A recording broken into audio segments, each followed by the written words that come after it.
वायसीम हॉस्पिटलमधील कामगारांचा पगार मिळत नाही. आम आदमी पार्टी व कामगार नेते यशवंतभाऊ भोसले यांनी हॉस्पिटलचे डीन वाबळेंना भेटून चौकशी केली व जो कोणी कॉन्ट्रॅक्टरदार आहे त्याच्यावर कारवाई करा अशी मागणी केली. वायसीएम हॉस्पिटलमधील सर्व कामगार वर्ग उपस्थित असल्याचे दिसून आले. हॉस्पिटलचे डीन वाबळे यांच्यासमोर कामगारांनी वाचला तक्रारीचा पाढा. ते लोक स्ट्राईक करतात, स्ट्राईक करतात ते लोक. कोण लोक? हाऊसकीपिंगचे पेमेंटचा काय इश्यू आहे त्याचा? पेमेंटचे इश्यू काय, टेक्निकल बँकेमध्ये काहीतरी अडचण होती, बँकेचा चेक क्लिअर झाला नाही. आज होईल. किती 3 महिने चेक क्लिअर झालं ना? 3 महिन्यापासून पेमेंट रखडलेलं आहे त्याचं. 3 महिन्याने 2 महिन्याचं पेमेंट रखडलंय. 2 महिने कसं चेंज होत आहे. तुमच्याकडून काय त्यांना तुम्ही काय पत्रक वगैरे काढले का पेमेंट त्यांना नाही, ठेकेदार? आता हा जो काही ठेका दिला जातो ना, हे वैद्यकीय विभाग पीसीएमसी डॉक्टर गोफणे त्यांच्या अंडर आहे आणि तिथून त्यांचे प्रयत्न सुरू आहे. आता स्टँडिंग कमिटीला जो विषय आहे तो होईल, आज उद्याकडे होईल. पण आता मला हे सांगा, आता तुमचे शांततेच बोलतोय, आता तुमच्या इथं जे वायसीएम मध्ये लोक काम करतात ते हाऊसकीपिंग मध्ये, त्यांचं 2 महिने झालं पेमेंट नाही झालं, त्यांच्याकडून तुम्हाला अजून कुठली तक्रार नाही आली का? कशाची? की बाबा पेमेंट नाही झालं आमचं? नाही, तक्रार आली त्यांची. तुम्ही त्याच्यावर काय ऍक्शन घेतलं? म्हणजे तुम्ही काय कळवलं? ऍक्शन त्यांना कळवलं ना, फोन करून आपण कळवलं. जे संबंधित जो ठेकेदार आहे त्याला सांगितलं की बाबा लवकरात लवकर रिलीज करा. कधी सांगितलं तुम्ही त्यांना? शनिवारी माझा फोन झाला होता. कधी? शनिवारी. ह्या शनिवारी. आणि गेल्या महिन्यापासून 2 महिने झालं पेमेंट नाही झालं आणि तुम्ही ह्या 2 महिने झालं पासून पेमेंट झालं, म्हणजे मागच्या महिन्याचं जे पेमेंट आहे ते या महिन्यामध्ये व्हावं लागत होतं ना. ते माझ्या डिसेंबर टोटल 2 महिने झाले. हा, टोटल 2 महिने झाले. त्यांचं नोव्हेंबरमध्ये जे काही पेमेंट होतं ते पेमेंट झालेलं असेल साधारण 15 नोव्हेंबरच्या वगैरे दरम्यान, आणि आता डायरेक्टली म्हणजे 15 ऑक्टोबरच्या दरम्यान, ऑक्टोबर महिन्याचं. आणि नोव्हेंबरचं जे पेमेंट व्हायला पाहिजे ते 15 नोव्हेंबरच्या दरम्यान ते लांबलं. अजून एक इश्यू असा आहे की त्यांना समान पेमेंट आहे असं काहीतरी आहे, पण त्यांना पेमेंट कमी भेटतो. तो सर, हे जे विषय आहेत ना, समान काम समान वेतन, हा जो विषय माझ्याकडचा नाही. हा पालिकेमध्ये डॉक्टर गोफणे यांना तुम्ही एकदा जाऊन भेटा. त्यांना पत्र त्यांना कारण सगळं जे काही 2 मिनिट, ते सगळे जे काही रिक्रुटमेंटचे किंवा ठेकेदारांचे अपॉइंटमेंटचे जे काही विषय आहेत ते सगळे वैद्यकीय एकाच विभागामार्फत हँडल करतात. म्हणजे फक्त वायसीएम हा दवाखाना नाही आपला. वायसीएमच्या थरगाव, आकुर्डी, भोसरी, जिजामाता सगळीकडे अशाच पद्धतीचा कर्मचारी वर्ग आहे आणि एकत्रितपणे त्याचं टेंडर केलं जातं.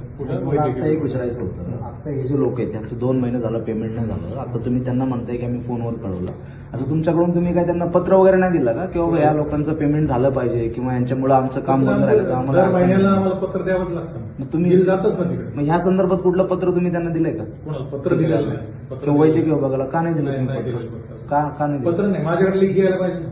माझ्याकडे लेखी काही चालेल, आलंय का? मग तुम्ही लोकांना, हे हाऊसकीपिंग मध्ये काम करणारे लोक सर्वसामान्य लोक असतात, हो. त्यांच्या हातावर पोट असतो. मग त्या लोकांना तुम्ही सांगितलं का की बाबा तुम्ही आम्हाला लेखी पत्र द्या, आम्ही पुढे कळून तुमचं पेमेंट करण्यामध्ये मदत करतो म्हणून? एकदा दोनदा सुरुवात कशी आहे की सुरुवात सहसा लेखीने होत नाही. सहसा माणूस जे अडचण आहे तो तोंडी बोलून दाखवतो. जसं त्यांनी मागच्या आठवड्यामध्ये शुक्रवारी मला तोंडी बोलून दाखवलं की असं झालेलं नाही. मग मी शुक्रवारी एकदा फोन केला होता, शनिवारी एकदा फोन झाला आणि आज परत सकाळी फोन झाला. आता ते त्याच प्रयत्नात त्यांचा आमच्या समोर एकदा त्यांना फोन करा, ते काय म्हणतात आम्हाला एकदा बँकेत थांबले आता. नाही, ते आम्हाला ऐकू दे ना. चेक घेऊन थांबले, त्यांच्या खात्यात पैसे आले की आज होऊन जाईल म्हणतात. चालू आहे कंटिन्यू बोलणं. आम्ही सिंगल फोन कर्मचाऱ्यांना पेमेंट कमी भेटतं, कधी तुम्हाला तक्रार नाही आली का कोणाची? कमी मिळतोय नाही, लेखी तक्रार त्याच्यामुळे त्याच्यामुळे बंद चाललंय. सगळं भेटलाय, वर्क ऑर्डर मुळे थांबले. तरी सुद्धा त्यांचंच चालू आहे अजून काम. वर्क ऑर्डर असते ना, ऍक्शन घेतलं पाहिजे. आज आपल्या हॉस्पिटलमध्ये कितीतरी लोक ते बसून आहेत, आपल्या विनाकारण फुकट त्यांना पेमेंट जातो ना, हे पण आहे ना. बरोबर आहे, आम्हाला कळतं ना ज्यांच्या हातावर. आता ह्याच्यामध्ये तुम्हाला जबाबदार धरलं जातं. जबाबदार आता कसं आहे की तुम्हाला सांगितलं, हा ठेका जो दिला जातो तो वैद्यकीय विभागामध्ये सेंट्रली सगळ्या हॉस्पिटलसाठी एकत्रितपणे दिला जातो आणि त्यांच्याकडनं ते क्लिअर होणं गरजेचं आहे. एकत्रितपणे जरी दिला असेल सर, पण आज तुमच्या हॉस्पिटलमधले ते हाऊसकीपिंगचे लोक बसून आहेत ना, ते नुकसान कोणात, म्हणजे काय करणार त्याचं? कुठंतरी जाऊन तो नुकसानीचाच भाग आहे ना, नुकसान होतं ना शेवटी. काय स्टेटस आहे?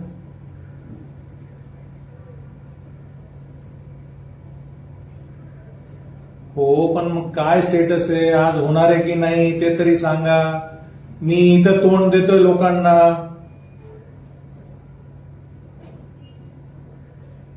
तिथे काही अडचण असली तर आम्हाला सांगा, म्हणजे स्वतः येता येईल तिथे. किंवा तुझ्या लेवलला जर होणार नसेल ना ते सांग, मी वर कुणाला फोन करायचं ते करतो. हा, कुणाशी बोलायचंय? हा, झा ते कोण आहेत? हा, दे फोन नंबर देतो. हे काय आहे, वेळोवेळ प्रेशर तुम्ही आलाच आता, तुम्ही आलाच ना. हो. तुम्ही म्हटलं तर तुमच्या संघटनेच्या वतीने एक लेखी देऊनच टाका. चालेल ना. लेखी देऊन टाका. कसं की रेकॉर्डवर राहतं मला, आणि नंतर त्या एजन्सीला जबाबदाराला बरं पडतं. आता हे कसं, एक व्यक्ती तसे जास्त यांना लिखापडी माहिती नसते. लिखापडी आणि शेवटी त्यांच्या मनात भीती असते. सांगतात, काढून त्यांचं दुःख टाकतात. व्यक्त करतात आणि चालले जातात. त्यांना लिहायचंय तो हो. कंटाळा. त्यांनी ऍक्च्युली मागच्या आठवड्यात आलं तर एक लेखी त्यावेळेस निवेदन घेऊन यायचं होतं. म्हणजे मला रेकॉर्ड बिल्ड करता येतं त्या एजन्सी. आम्ही काय विचार केला सर, की आता महिना संपत आलाय, महिन्याच्या आधी त्यांचं पेमेंट होईल, कशाला आपण पुढचं हे करायचं. मग ते आता महिना संपून गेला, आता 1 तारीख आहे तरी तो संपला नाही. ते व्यक्ती आलेत का परत खाली, आपले कर्मचारी आले सगळे. पत्र सरांनी म्हणलं एक पत्र लिहून द्या, बनवलंय त्यांनी पत्र, हा. देते ना तसं. काहीतरी त्यांचे जबाब पण आले. त्या 125 लोकांचं किती तर लोकांचं तुमच्याकडे पत्र आले. ते पत्र तेच पगाराचं मागाशी करून हा. होतं ना. तेच ते कमी जास्त पगार भेटतो ना. परिपत्रक बघितलंय मी. पगार हे विषय.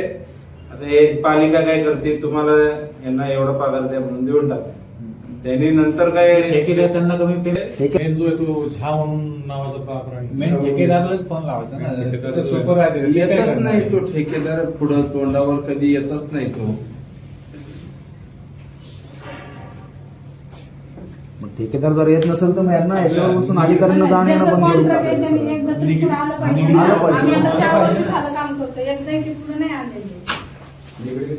निगडीच्या त्या बँकेत तिथं जो बसलेला आहे, हा. तुम्हाला तरी पाठवता येईल का आपला माणूस? कुणाला पाठवता जाऊ का फोन?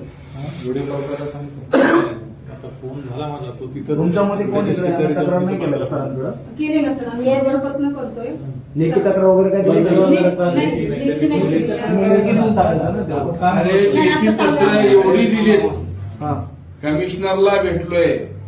एक तर पगार यांना 27,000 आहे, ते देतो 15 आणि 16,000 हा, रुपये. ते सांगितलं आम्ही. 11,000 रुपये कमी देतो. कमी देतो. कमिशनरला फोन केला, शेखर सिंग होते तेव्हाही आम्ही इथंही आंदोलन केलं, इथंही बसलो होतो यांच्या समोर येऊन. सगळं झालेलं आहे. आता हायकोर्टामध्ये यांची पिटिशन दाखल केली मी. इथं लेबर कमिशनरकडे तक्रार केली आहे. सगळी प्रोसिजर चालू आहे. आता निदान यांना काढून टाकून म्हणून हायकोर्टातनं स्टे आणलाय मी. आता पुढची इक्वल वर्क इक्वल पेची केस चालू आहे. त्यामुळं जो निकाल आता काहीतरी थोडा जवळपास आलेला आहे, चालू आहेत तारखा त्याच्यावर. आणि हेच नाही, प्रत्येक महिन्याला 11,000 रुपये कमी देतोय पगार तो. 2 अकाउंट सगळ्यांना प्रत्येक हॉस्पिटलमध्ये प्रत्येकाला 2 अकाउंट काढायला पाहिजे. प्रत्येक महापालिकेत हॉस्पिटल सगळ्याकडे तेच प्रॉब्लेम आहे. लोकांना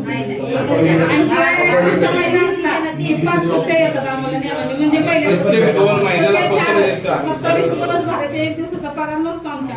आणि 31 दिवसाचा पगार सुद्धा आम्हाला भरून मिळत नाही. आम्ही काम करतो पण आम्हाला भरून मिळत नाही. आम्ही त्या दिवशी 26 दिवसाचा पगार हा आम्हाला मिळतो. पहिल्यापासून हे आम्ही सांगतो की आम्हाला 1 दिवसाचा पगार यांनी कट करतात आमचा. देवाकडून देतात तर ते पगार येईल.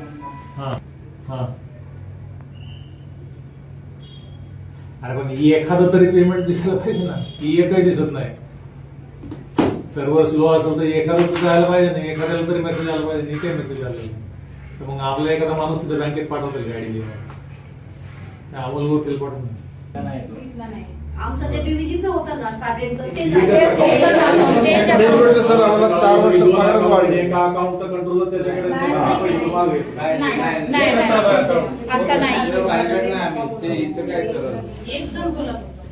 मग तुमच्याकडनं असं मला एक सांगा, तुमच्याकडनं असं किती वेळ झाला की तुम्हाला पेमेंट जे मिळायला पाहिजे होतं ते मिळालं नाही. भरपूर वेळा सर पगार वाढच नाही सर 4 वर्ष दर महिन्याला वाढीचा प्रश्न नाही. एक मिनिट सर असं आहे तर तेच लोक आहे. असं बघायचं वेळा झालंय सर आम्ही फुल महिना भरलेला आहे पूर्ण 26 दिवस आणि आता 18 आहे. त्या टायमिंगला आम्हाला 16,600 पेमेंट होता तर त्या टायमिंगला आम्हाला 13,000 12,000 पेमेंट आलेलं आहे. पण मग त्याच्यामध्ये त्यांनी काय दिवसावार कटौती दाखवली होती. काही नाही सर आणि जेव्हा आम्ही त्यांच्याकडे कंप्लेंट केली की आमचे खाडा नाहीये काहीच नाहीये मग पूर्ण पेमेंट यायला पाहिजे हा. तर त्यांनी उत्तर काय दिले थांबा चेक करतो थांबा हे करतो पुढच्या महिन्यात असं टाकतो. म्हणून टाळलेलं. आणि आम्हाला तो पेमेंट मिळतच नाहीये तो मालक कोण आहे असं खूप वेळा झालेलं सुद्धा आम्हाला माहित नाही आणि सर सकाळ सगळ्यांना सारखा पेमेंट नाही सर मेन मुद्दा. त्याच्यातलं पण 1,000, 500, 2,000 हे कमी असे कमी जास्त देत नाही आणि 31 दिवसाचा परत आजपर्यंत आम्हाला मिळालंच नाही. आतापर्यंत या आणि कसं होतं सर ज्याचं कॉन्ट्रॅक्ट आहे आता समजा आता तुम्ही येते आम्ही डायरेक्ट तुमच्या पैसे येतो आमचे प्रॉब्लेम घेऊन का आता आम्हाला माहिती आहे तुम्ही येते ते तर ज्याचं कॉन्ट्रॅक्ट आहे तो आतापर्यंत 4 वर्षासमोर आलाच कोणी नाही. चालवलं 2 वर्ष आम्हाला फक्त 10,000 दिला आम्ही आज एवढ्या वर्ष काम करतोय मग पगाराला पगार द्यायचा असतो ना. महिन्यात हे करतात पेमेंट कॉन्ट्रॅक्टदार खातो 996. पेमेंट काय कोणाच्या नावाने गेले अकाउंट डिपार्टमेंटला विचारलं काय हे जे आहेत ना त्यांनाच पुढची एजन्सी येईपर्यंत यांना एक्सटेन्शन द्यायचा जो काही प्रकार असतो त्याची स्टँडिंगची मान्यता उद्या होईल. तोपर्यंत एजन्सी त्यासाठीच असते ना. हे जे काही ऍडमिनिस्ट्रेटिव्ह प्रॉब्लेम्स आहे टेक्निकल प्रॉब्लेम्स एजन्सी मीट करायचे त्यांचं बिल नंतर काढायचं असतं. वाट पाहतो एक जण आमचाच माणूस लिपिक तिथं पाठवला आहे तिथं बँकेत ऍक्च्युअली काय चालू आहे ते बघण्यासाठी तर त्याच्या फॉलोअप मध्ये राहतो करता येईल मला. मग आता आज जर इथं झालं नाही तर उद्या ऍडिशनल कमिशनर खोराटे साहेब यांना जाऊन भेटा असं सांगतो. कारण माझ्या हातात जेवढं काही होतं तेवढं मी केलं. म्हणजे मी आता इथं ओपनली मला माफी मागायला काही अडचण नाही तुमच्या. मी समजू शकतो तुमच्या वेदना नक्की मी समजू शकतो. आणि कसं आहे की महिन्याच्या महिन्याला पगार जर नाही आला तर तुमच्यासारख्या लोकांचं घरी कशी अवस्था होते मला चांगलीच जाणीव आहे. पण पैसे दोन घर चालवायला जावं त्याच कारणाने त्याने त्या दिवशी तो जो ठेकेदार आहे त्याने सांगितलं होतं की मी त्यांना कॅश देऊ का माझ्याकडे कॅश आहे पण ते बँकेत जमा करायला मला थोडीशी अडचण आहे ते कॅश दे म्हटलं त्या दिवशी कॅश दे. शनिवारी त्याने कॅश सुद्धा दिली. त्यांनी ऍडव्हान्स केलं ऍडव्हान्स ते आमच्या तिथं बोलले होते ना सर त्या दिवशी त्यांना हा. कॅश आणि मी स्वतः मागितली होती कॅश. बरं मी स्वतः म्हणलं होतं माझ्या घरी प्रॉब्लेम आहे हा. मला दवाखान्यात न्यायचंय आमच्या घरच्यांना हम्म. मला 5,000 रुपये ऍडव्हान्स आहे. मी काल सकाळी स्वतः मागितली होती मग ना तो ऍडव्हान्स आला ना ऑनलाईन आला ना कॅश आला. मी स्वतः सकाळी काल 7 वाजता मी पैसे मागितलेले. त्यांच्या जे काही स्टँडिंगला जे प्रकरण एक्सटेन्शन जाणार होतं आयडियली कसं व्हायला पाहिजे की हे जे एजन्सीचं कॉन्ट्रॅक्ट आहे ते ऑलरेडी संपलंय 3 महिन्यापूर्वी त्यांना आपण एक्सटेन्शन देतोय कारण पुढची एजन्सी अजून आलेली नाही. तर यांना जे एक्सटेन्शन द्यायचं ते स्टँडिंग थ्रू जायला लागतं आणि त्या स्टँडिंगची जी मान्यता आहे ती अजून झालेली नाही आणि त्या कारणाने डिले पालिकेकडनं जे पैसे जायला पाहिजे होता त्यांना बिल महिन्याचं त्या एजन्सीला ते पालिकेकडनं गेलं नाही कारण ते स्टँडिंग झालं नाही कारण त्याला एक्सटेन्शन मिळालं. डिले जो आहे तो तिथं झालेला. सर हा झाला फक्त हा 1-2 महिन्याचा प्रॉब्लेम.